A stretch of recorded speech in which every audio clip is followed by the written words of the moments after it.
Yo, what up, Sci Fam? It's your boy Nickel, and today I'm going to teach you about models. What the heck are models? I've been talking a lot about models, and I want to tell you what they are here in our wonderful investigation as scientists and engineers. So, when we look at the practice of science, we can find that scientists create diagrams as a model, they use physical replicas as models. Um, Maybe even drawings as models compared to physical replicas, because like you could think about like a cell model. It's not an actual cell, but it's used as a physical replica to show what actually is going on inside of a cell, and maybe even what cells look like. So another idea is analogies. So a lot of times we use analogies, just like with the cell. A lot of people say a cell is like a factory. Well, that would be an analogy. So an analogy could be a model as well. Keep that in mind as you start to think about which model you are going to be making. Maybe you're going to try to describe a complex idea to somebody else, and the easiest way to do that would be to develop some type of an analogy. You could also use equations as models. So maybe your science question is to figure out how to make $500 this summer, and you know that you can sell a crocheted hat for $10 per hat. Maybe you need to figure out how many hats you need to make to meet your goal. So you could create an equation or any type of mathematical representation. Um, or maybe you want to do some statistics related to baseball and sports and try to figure out who the best players are. Well, you might need to come up with some type of mathematical representation to do that. Another idea would be to use a computer simulation. So, if you wanted to run some type of experiment that has a computer simulation, you could use that digital platform in order to test something in a fake environment in a computer generated world.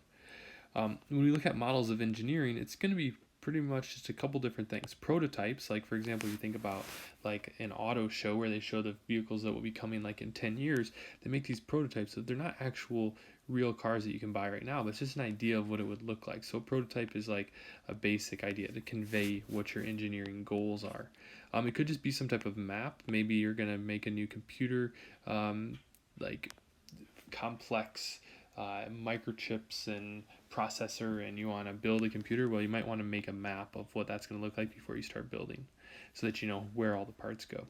Speaking of that, it's very similar to what a diagram could be, but a diagram could also be related to other engineering ideas. Like, for example, maybe you just want to draw out where your garden would go based on where all the trees in your house is and everything like that. Or maybe your diagram, if you think about like a whitewater park, if they want to turn a river into a whitewater park, they're going to make a diagram of what the new river would look like based on the old river. Or even maybe some small focused models. And what I mean by this is, let's say that we're talking about building a whitewater river park where you turn a river into a more turbulent water flow where people would want to actually whitewater raft or whitewater kayak. Well, maybe you want to figure out, well, what types of features actually make those waves? Well, you could just look at what features need to make those waves instead of trying to plan the whole river. First, just focus on that one smaller question of what actually makes the river have the waves in it. So you could do more of a focused, smaller model of something related to your bigger question to help answer your bigger question. So when we think about models, these are all examples here. These first things are examples, and the goals of each of these in science, the goals of our models are to represent a system or maybe even collect data. So even a survey could be an example of some type of model because you're collecting data.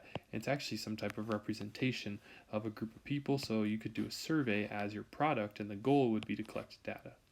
Um, the goals are to make predictions basically so that we can communicate our ideas to others.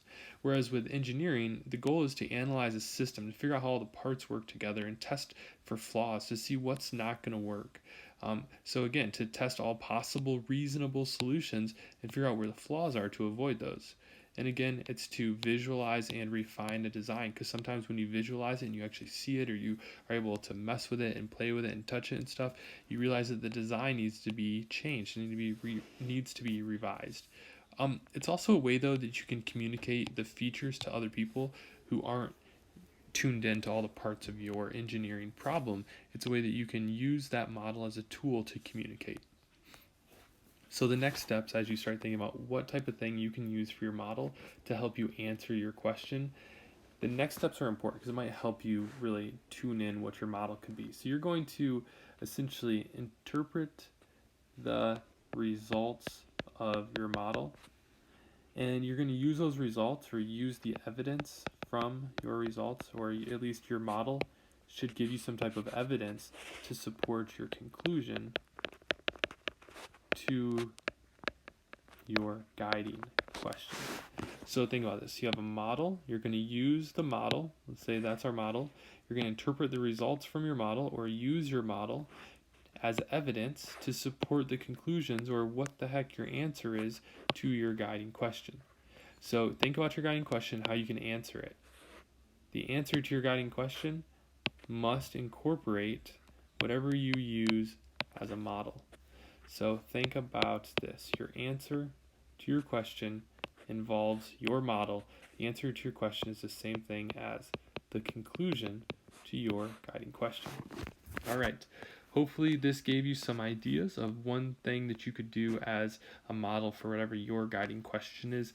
And again, we will work together and revise and reflect on the things that are going to be the best to present evidence for your guiding question by creating some type of model.